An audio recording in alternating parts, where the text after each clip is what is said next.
that's very, very important that we're selling quality products, especially something that we've got our hands into and gotten our hands dirty. When you're dealing with older homes, it's also unfair for us to catch everything. You're not building this house from scratch. I was 14, Dad passed away, so I stepped up in the plumbing company, took care of one of my sisters. How did your dad pass away?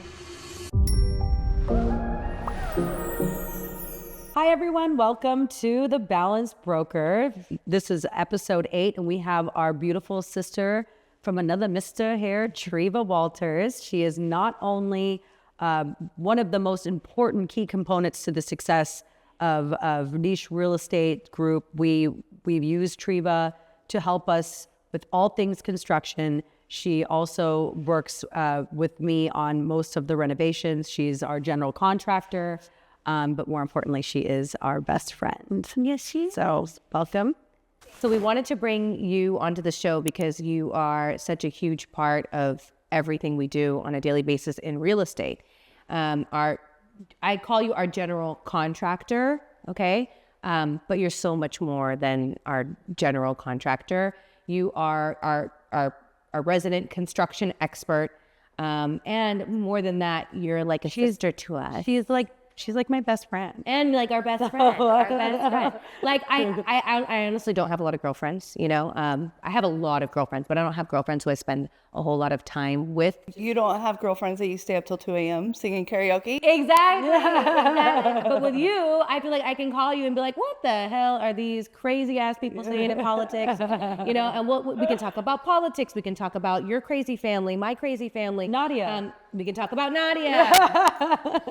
Because you're kind of a hippie, but you are so you're so intelligent. Yeah, you're so very smart. You're so wise when it comes to the construction aspect, but just life in general, and also the real estate side, which I think is what a lot of people in construction only. That's what they lack. They don't understand the sale from the beginning. When we acquire a property, we go in to renovate it. And then we start doing showings, we get it under contract, we close it out. And then even after the closing, you are that person who takes us through all the way through, and you're so awesome and reliable and you stick with us all the way through. We've just never had that before. So we love you. All that knowledge came from trial and error with y'all. Yeah, actually it's true because I feel like you've gotten even better. So you had the comprehensive construction knowledge already because of how, you know, we'll talk a little bit more about like, well, tell us about your background. And your background, but it's just the experiences that we've undergone and the amount of homes that we've renovated and then we started building. You always knew exactly what these guys were talking about. And construction, let's be real, it's a completely different language. Mm-hmm. I mean, a lot of Spanish. Yeah. But yeah, it's really funny though watching you speak French. It's just really cute. And now apparently what, Chinese now? Yeah, the other day we brought in a Chinese electrician and the guy kept asking questions and talking about, what was he talking about all the time? Oh, I kept telling him, okay, we need a sconce here and a sconce here. He said, so junction box. No, not a junction box, Treva kept please. going, see. Yeah. And then I'm like, you know, the man's Chinese. And I'm like, I just barely got to where I can speak a little bit of Spanish. Let's not bring another language into this, please. It was awesome. Oh my gosh. Anyways, yes, but please tell us a little bit about how you got into construction, who you are. I was always in construction. So my dad was a single father, master electrician.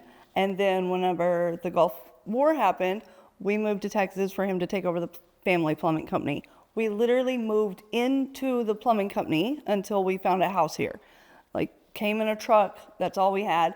So wait, you lived in the plumbing? We lived in the plumbing company, like a building? Like on Jupiter and Garland Road. There was a kitchenette, a laundry. There was a little office that we made into a bedroom. So me, my sisters, my dad, we stayed there about 6 months, I'd say, before we found a house. Being a single father, he was very, very cheap. So my husband's not a single father. He's still very, very cheap. So he found out that I know some cheap single fathers. Ponchos, kids eat free, right? If you buy an adult entree. For 1 year, every night we ate ponchos for dinner. Aww. It was horrible. What was ponchos? Is that like What kind of food is that? It's a Mexican buffet. You've never heard of ponchos? You raise I'm the not from flag. here. I'm not from here. You raise a flag? You raise a flag, and they bring you more food. And I've heard of CC's Pizza. That's our, like, you know, when we want to just get the kids fed. yeah, that's just as horrible. It's the same thing. Okay. So, So you lived in a plumbing. right. Yeah. So around 8 years old, I started answering phones, writing invoices, proposals, stuff like that. Whenever I was 14, my dad passed away. So I stepped up in the plumbing company, took care of one of my sisters. My mom got one sister, I got one sister. So I enrolled in a Christian academy so that I could do my schoolwork without actually going to school. So I just stopped by there, turn in my work, go to my first job, which was at a hair salon. And I was the receptionist at the hair salon. And then after that would close down about 8 o'clock, I would drive to the plumbing company, do all the books, the proposals for tomorrow, line the guys out. You were 14 years old. Yeah, 14. Did not have a driver's license. Yeah, I drove on a phone book. I couldn't reach the pedals. So I drove back and forth. My dad's stick shift, 86 Nova, and How did your dad pass away? Hodgkin's lymphoma.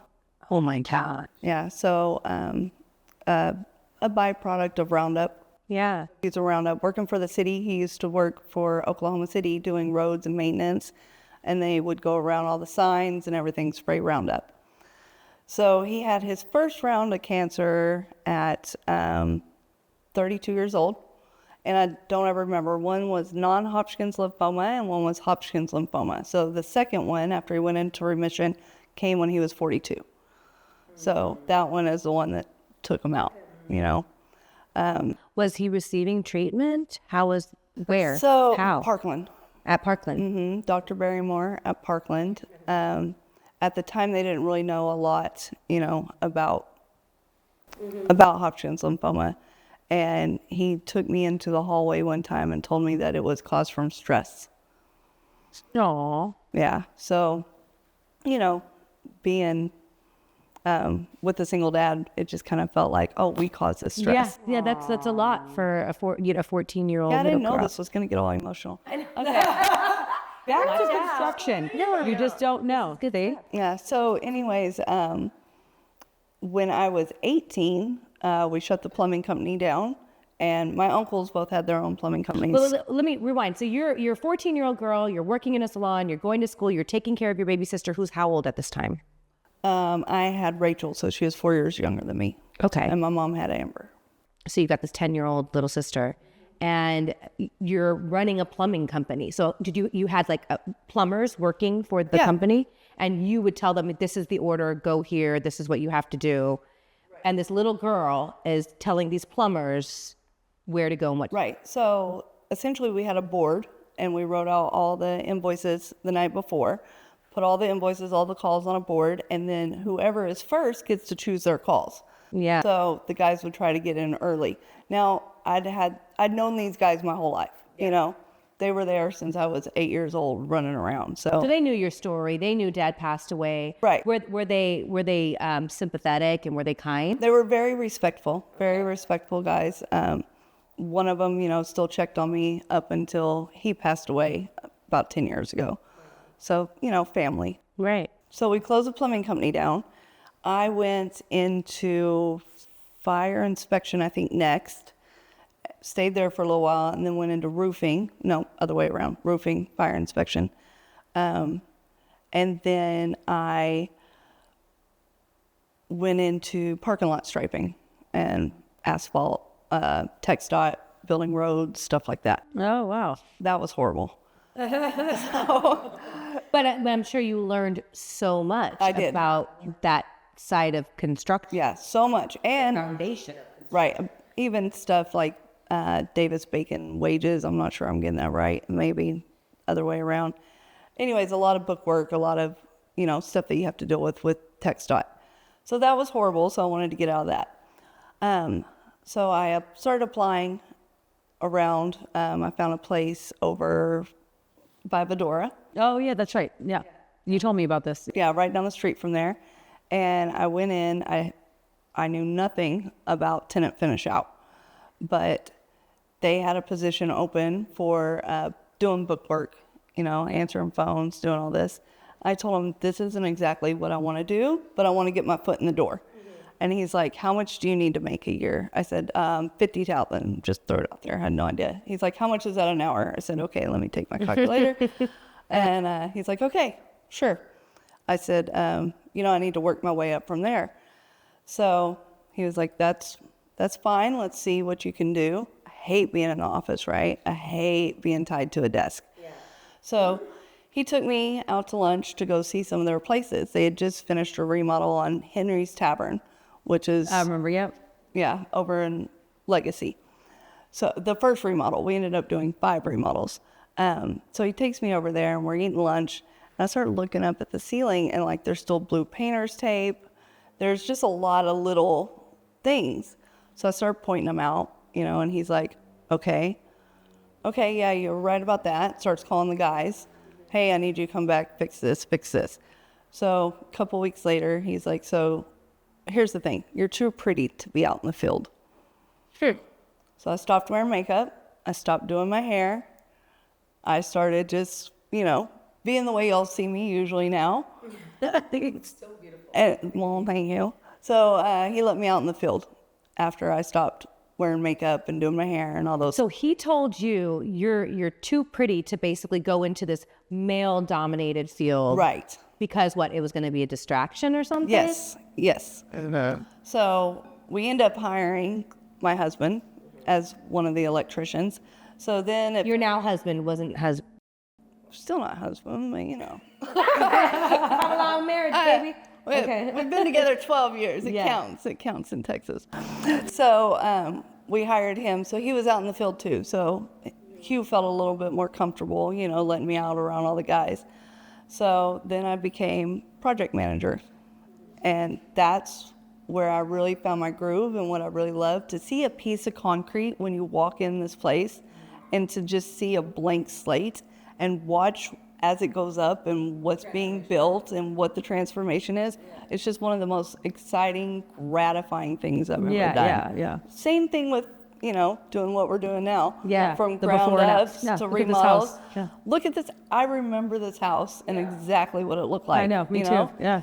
And There was a wall here and a wall there. Yes. And it had wallpaper everywhere. Yeah. Everywhere. Kitchen was I brown. actually kind of like some of the wall. I know you do. We struggle with that. cute. We Yeah. struggle with that. Yeah. Yeah. No, yeah. Yeah. So that was my background. It's just most women in construction. Okay, I think I read a stat. It was like 12% of women in construction work in the back office. Right? They're not out on the field. Yeah. They're not in the field. Probably for that very reason, right? It can be distracting. It's a male-dominated field, and they're working in the back of the house. But you despised working. You wanted to be on.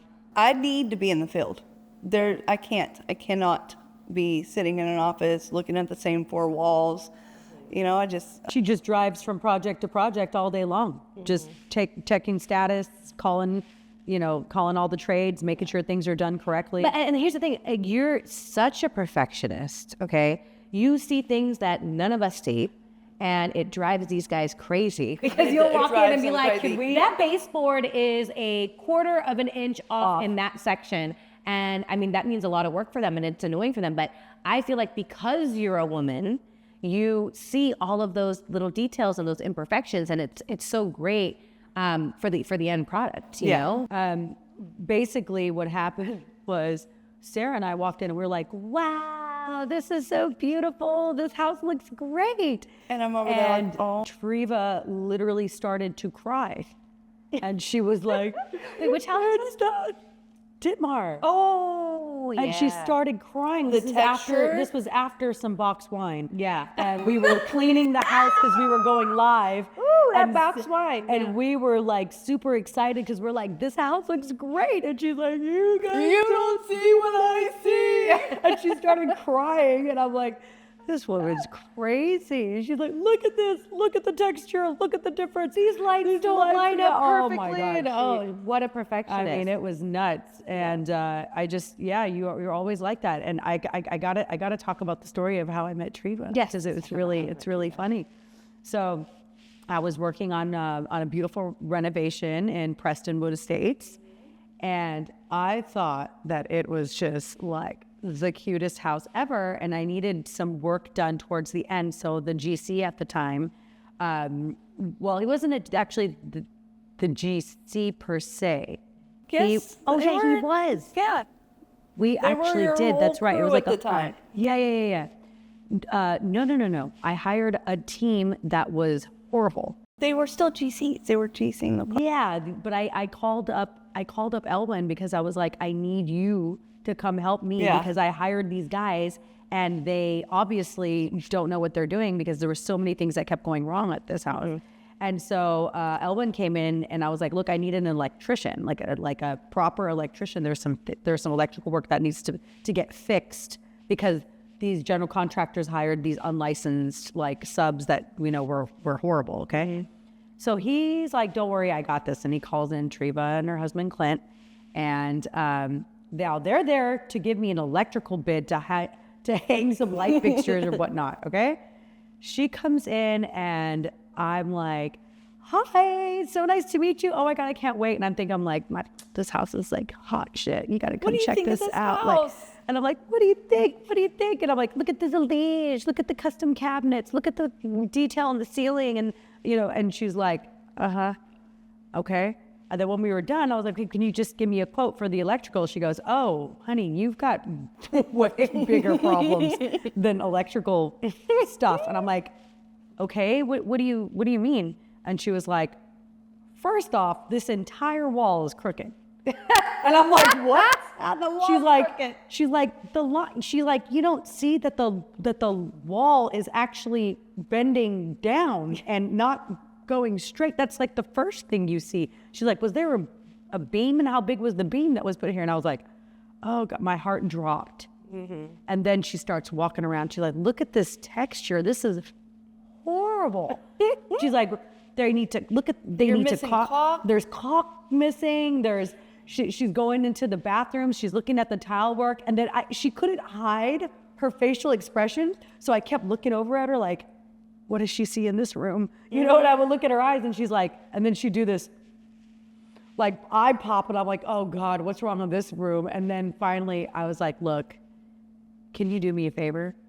Can you give me a punch list, like a blue tape punch list? Mm-hmm. I'm going to tell these guys that the owner came in and will not pay you your final payment unless we address these issues. 3-page punch list. Yeah. Mm-hmm. So Treva was like, sure. So she went, did that. I called the guys and I was like, hey guys, I remember this. I'm like, the owners. This was a condo, right? No, this was a red cedar. It was a beautiful I house. remember red cedar. Yes. Oh, there were so many things. Yeah. And we don't deliver bad products. No. We wanted it to be good. We were using some new guys. And these new guys completely screwed me up. So anyways, that kitchen was amazing. Yeah, it was beautiful. Well, Edgar did the kitchen. So that's why I thought that part was amazing. Yeah, that's why I thought that it was Edgar. It was actually, it was like I was a hodgepodge of contractors that I put together. Yeah, is what happened because things were just always moving so slow. And when you're flipping houses, it's the expedience. It's how fast can you go. But when you hodgepodge a bunch of trades together, what happens is they're working on top of one another. They're all blaming each other for things that are going wrong, and it just turns into a big nightmare. So these are all the lessons that you and I learned as we went along. But what I learned most on that lesson was that I needed a Treva in my life. So I basically called up Elwin and I was like, what does she do? He's like, she ain't doing shit right now. He's like, she's doing some gardening and she's at home. She helps her husband once in a while. He's like, but I don't think she's looking. Retired. Yeah, she's like, I don't think she's looking for a job. And I was like, okay. I was like, man, at that point I had like 4 projects going, okay? And I was just like at the peak of my flipping career, where I realized that flipping is where it was at. There was no inventory, so we would buy these ugly houses, create this inventory, and then we'd put them on the market and sell them for multiple offers. So even if we blew the budget, it was okay. We'd price the house accordingly. And if it looked good, and if the quality was done the right way, people will pay over ask for those products. But if it looks like this, flipper came in here and just did, put some lipstick on a pig, it wouldn't sell for the same. So I understood that. So I basically called Treva and was like, So what are you doing like in life right So now? I wasn't looking for a job, but she's like, I'm like, what do you need? Tell me exactly what you need. She's like, I don't know. I've had these plumbing fixtures in the back of my car for 2 weeks. I haven't been able to get them to the plumber. I just need somebody. Yeah. I'm like, okay. My mother-in-law had passed. That was the whole reason I was retired, to stay home with her, garden, enjoy her retirement. So I was like, okay, give me the name of the plumber. Give me where he is. She's like, his name's Eric. I'm like, that's my plumber. What are you talking about? Like, Because you work with Eric in commercial, or Yeah, so Elman hooked me up with Eric. Right. So everything was related at one point. So right? let's get to Ditmar. How did Ditmar? Well, this is how Ditmar came. about. right. Okay. So we went to bid 4 jobs that day. We went to bid Ditmar, Voss, South Point, and right. But you came in at South Point, and you're like, so I just want to open this wall, and I want my vent hood right here, and I want this, and I'm like, what? I'm the electrician. What is she talking about? Like, I have no idea who this crazy bitch is. And the things that I would say, I swear, she can't help her facial expression. I'll never forget. She would always do this. Eye pop. I'm like, this is my girl thinks I'm crazy.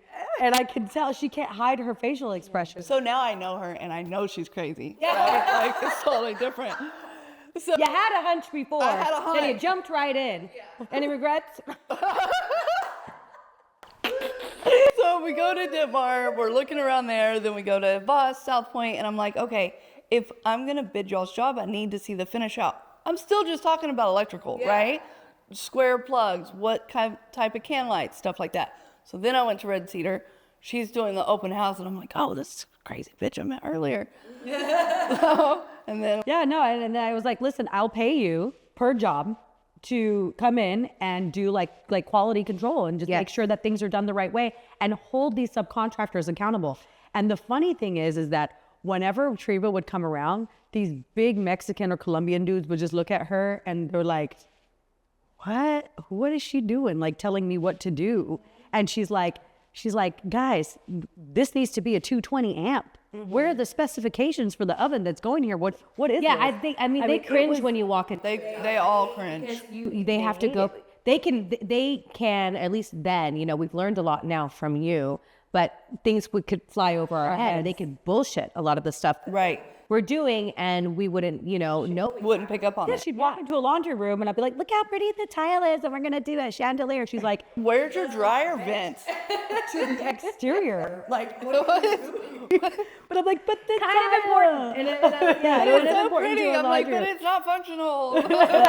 Definitely the missing piece Was the mechanical knowledge. Yes, all of the All the mechanicals. MEPs. and- She knew it all. She knew it all. But when you walked into Ditmar, that was a project that we were doing together. It was a huge Preston Hollow tornado torn home, and we fell in love. It was a single story on half an acre, over 6,000 square feet. It was my dream home.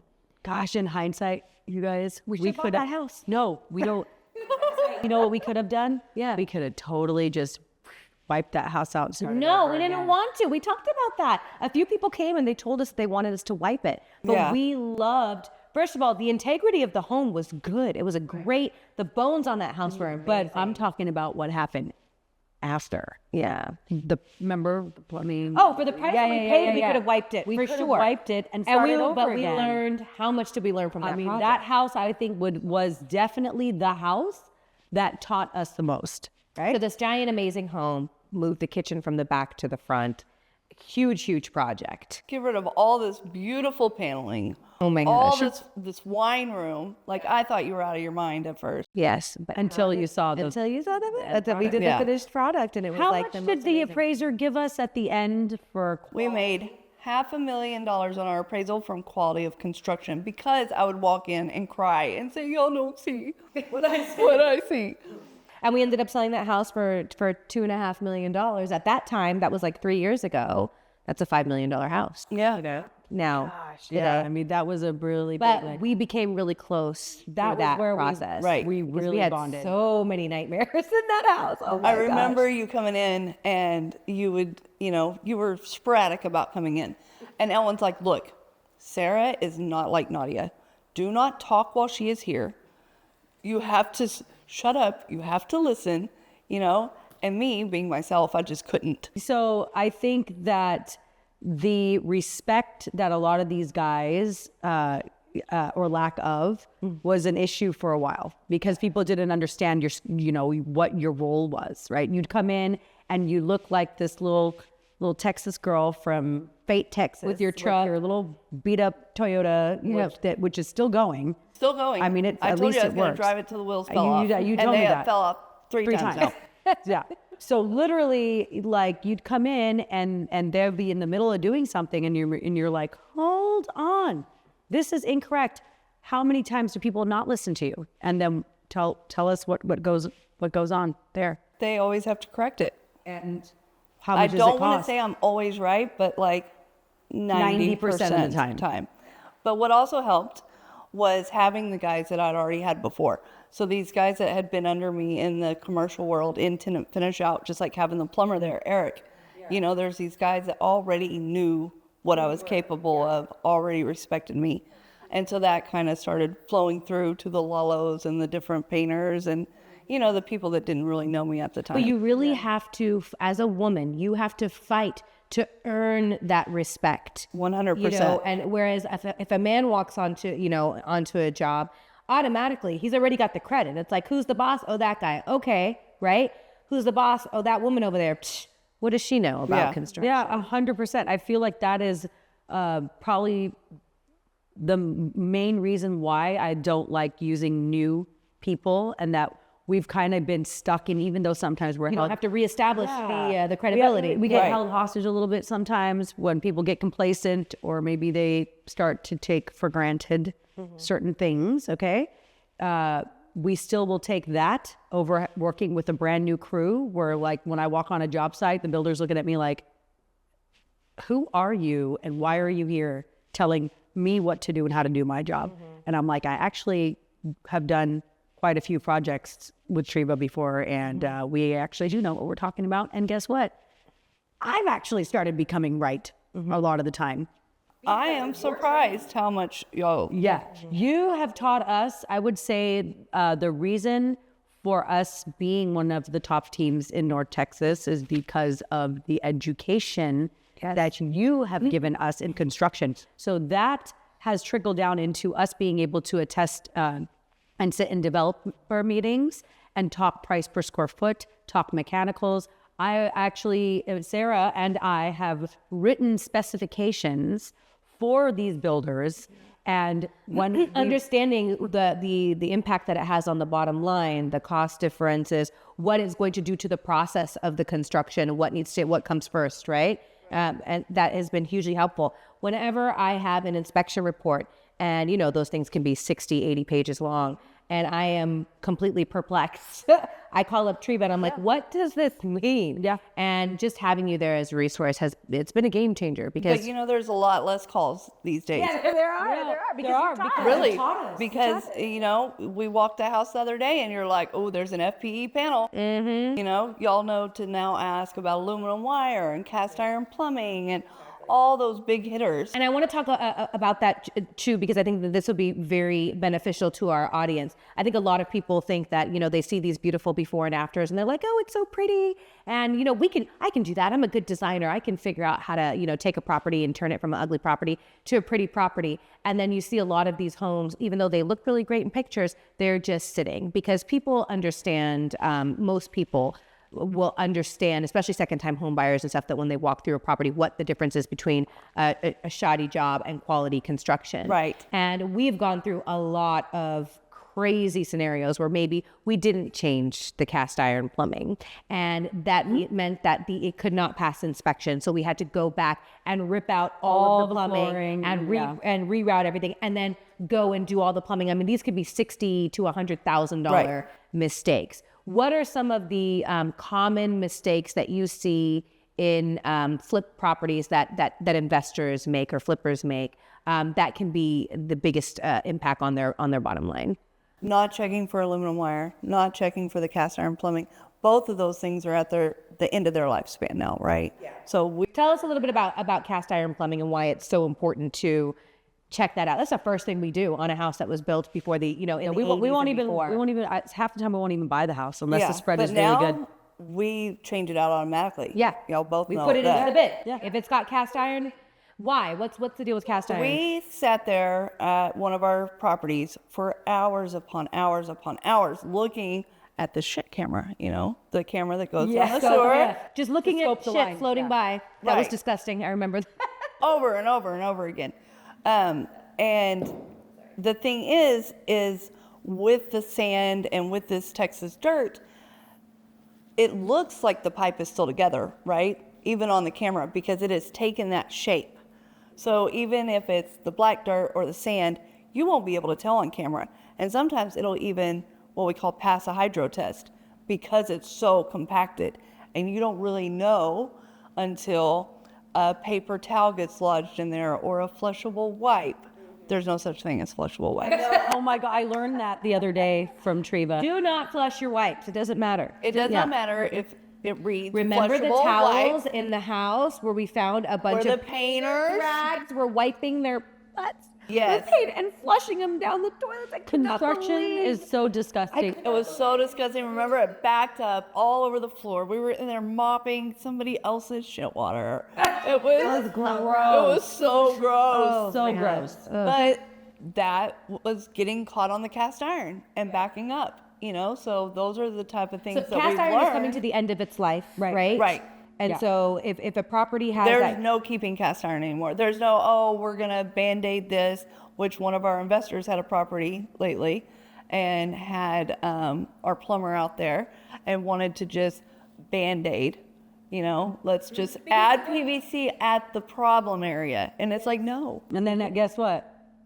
it's We gonna ended up come having back. to rip it out, redo all it the anyway. plumbing. Yep, came back at the end. And then, again, that's a huge cost. It's like, I think that's the biggest pitfall. And even with new investors who are like, oh, we're purchasing this house from 1972. And I'm like, does it have cast iron? What does that mean? I'm like, automatically put 50K in your bid. So we Put it in your bid and then run your numbers. So So the ARV is not what you think it is. Right. You know what I mean? Unless you Now change open this. up the panel. How and much you're- aluminum wire is in there? Okay. There you go. There's another 20. Tell us about aluminum wiring real quick, the difference between what we should look for. So it's kind of hard for a lay person to go out and look for aluminum wire. I still don't think y'all go out and look for aluminum difference. wire. So yeah, She takes a screwdriver in the middle of a showing while people are still living there, and she's in the corner unscrewing. Nadia comes in. What are you doing? She's like, I gotta check if it's aluminum wire before Because I give what kind of a price? I mean, what does that do to the like a $20,000 rental budget? So we had one, right? $20,000. South Point that we did not redo the aluminum wire on. The guys that did the actual electrical work, I don't remember Who it was. It's okay. Anyways, they didn't use the appropriate aluminum wire plugs, right? There's plugs that are made for this, that you don't have to have the purple wire nuts and the deox and all that kind of stuff. So they didn't do that, even though we had told them over and over again, you have to put this in your bid, you have to use this. So it comes back at the end that they didn't use the appropriate, those purple wire nuts, they were $6 a piece at one point. It's almost cheaper to rip out all the wire and rewire the house at that point. Exactly. But what happens is you get copper and aluminum together, right? And people not using deox, and then it oxidizes and it becomes a problem. But I think that so people what people do and what flippers do is they'll be like, I'm going to bring my GC or whoever with me, unless you have worked with this person in the past, and unless they are someone who actually cares about seeing the sale all the way through, not just getting paid for the construction and then bouncing, right? They don't really care about what's going to happen when you try to resell this and it comes Right. back on inspection, which is why it is so crucial to make sure that you have a Treva, if you can find them. They're far and few between. Good luck. But with you, somebody who you can trust, who's going to advise you correctly because she understands that the integrity of the home and the structure and making sure that it doesn't go up in flames and Exactly. how, they're safety concerns. Safety So is we've huge. got, so what are the two? We've got the cast iron plumbing, we've got the aluminum wiring. Foundation. Federal Pacific Fed panels. pack. Okay, Yeah. so they lost their UL listing, and now if your wire overheats, there's a good chance that breaker's not going to flip. So when we get done at the end of doing one of these remodels or flips, I have to be able to sleep at night. I have to know that the people that are moving into the home are safe. Yeah. Right. And niche. How do I put this? We're gonna have to cut this part and read it. Niche's name is on the line. Right. Yeah. And to me, that's very, very important that we're selling quality products, especially something that we've got our hands into and gotten our hands dirty. Well, because we might have to sell that house when the clients come back one day, right? Let's talk about how many we've done that we've sold and then had to resell later. We sold Crown Hill twice. Yes. So we have to be confident in the construction. Yeah, and guess what? We missed, and she said it. We missed the HVAC. I remember that. And later on, my client came back and he was like, "Y'all sold this house to us, knowing that these should have been changed, that they were close to the end of its life. How much did our company?" So Treva and I have blends. We do consulting and construction, and that's where we run our construction. We had to take a hit. Blends had to take a hit on that $20,000 hit because of we were reselling it again. Now, do we make commission the first time? Yes. Did we make commission the second time? Yeah. We just ended up making much less. Like we gave away. But look, chunk I of mean, it, looking at that, you did not have to do that, but you did that because we have to put our 'Cause it head was on the the right pillow. thing to do. It was the right thing to do. Yeah. It is the right thing to do. We do answer the phone when our former clients call us. It's very hard because construction when you're dealing with older homes, it's also unfair for us to catch everything. Right. We are not building this house from scratch. Right. So if we get a call later on where somebody's like, "Well, you did this and now the door is not," well, that I can't control the dirt and the irrigation. Or we around never touched the home. plumbing in that That part of the that wall. So there's yeah. no way that we could have known Yeah. that there was any kind of leak if nothing indicated it. You did a leak detection test. Did you detect it? There's only, we do our due diligence, right? There's only And so there's much that we can do. control. But I will say for the most part, Treva gets stuck in a lot of houses and she can't get out of them because people call her. Well, she's too nice. Yeah, We she's gotta really nice work on it. Yeah, but also I think that if it wasn't for the fact that we were those people, then we wouldn't get phone calls like I got the other day. So I got a phone call the other day. Somebody went to one of my listings and she calls and she's like, "Hi, this is Trisha. I don't know if you remember me, but you and Treva," no one can say her name right. The Prestonwood house over Desiree. Desiree.